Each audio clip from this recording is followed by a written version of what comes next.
Class 10-এর Bengali Bangla নবযুগ। Class 10-এর Bengali Bangla নবযুগ। তোমরা সবাই মন দিয়ে শোনো আর লেখো, আর তোমরা সবাই লাইক অ্যান্ড সাবস্ক্রাইবটা দিয়ে দাও।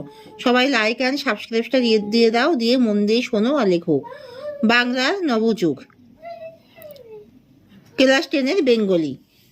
ছাত্র আন্দোলন কোন শহরে গড়ে উঠেছিল?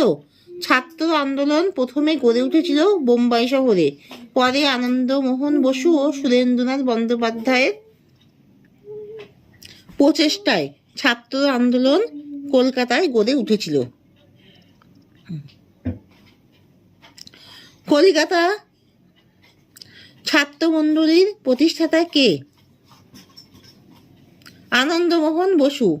কোথায় প্রথম সুরেন্দ্রনাথের বাগ্মী প্রতিভার পরিচয় ঘটে? কলকাতায় ছাত্রমণ্ডলী বা স্টুডেন্টস অ্যাসোসিয়েশনের রঙ্গমঞ্চেই প্রথম সুরেন্দ্রনাথের বাগ্মী প্রতিভার পরিচয় ঘটে। আনন্দমোহন বোম্বাই শহরে কি দেখে আসেন? বিলেত থেকে ফেরবার সময় বোম্বাই শহরে শিক্ষিত ও শিক্ষার্থীরা মিলিত হয়ে কিভাবে দেশে একটা নতুন শক্তি জাগাবার চেষ্টা করেছিল তা আনন্দমোহন দেখে আসে।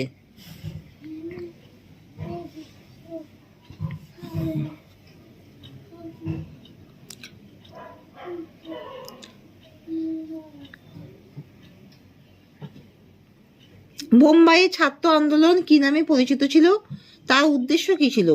বোম্বাই ছাত্র আন্দোলন স্টুডেন্ট মুভমেন্ট নামে পরিচিত ছিল। তার উদ্দেশ্য ছিল দেশে কিভাবে একটা নতুন শক্তি জাগানো যায়, যার ফলে সমাজের নতুন শিক্ষা অর্জন হবে।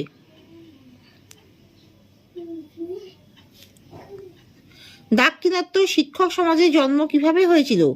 বোম্বাইয়ে যে নতুন ছাত্রমণ্ডলী স্টুডেন্ট মুভমেন্ট গড়ে উঠেছিল এবং তাদের যে নতুন আন্দোলন থেকেই ক্রমে ক্রমে দাক্ষিণাত্য শিক্ষা সমাজ বা ডিক্যান এডুকেশন সোসাইটির জন্ম হয়েছিল। কলিকাতা ছাত্রমণ্ডলীর সভাপতি ও সম্পাদক কে ছিলেন? কলিকাতা ছাত্রমণ্ডলীর সভাপতি ছিলেন আনন্দমোহন বসু এবং সম্পাদক ছিলেন নন্দকৃষ্ণ বসু।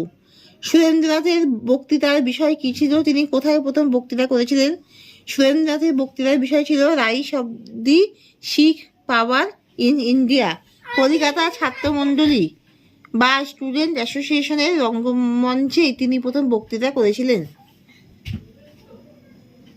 বাংলা নবযুগ প্রবর্তনে সুরেন্দ্রনাথের ভূমিকা বর্ণনা করো। বিপিন চন্দ্র পালের বাংলা নবযুগ গদ্যাংশটিতে সুরেন্দ্রনাথের ভূমিকা খুবই গুরুত্বপূর্ণ।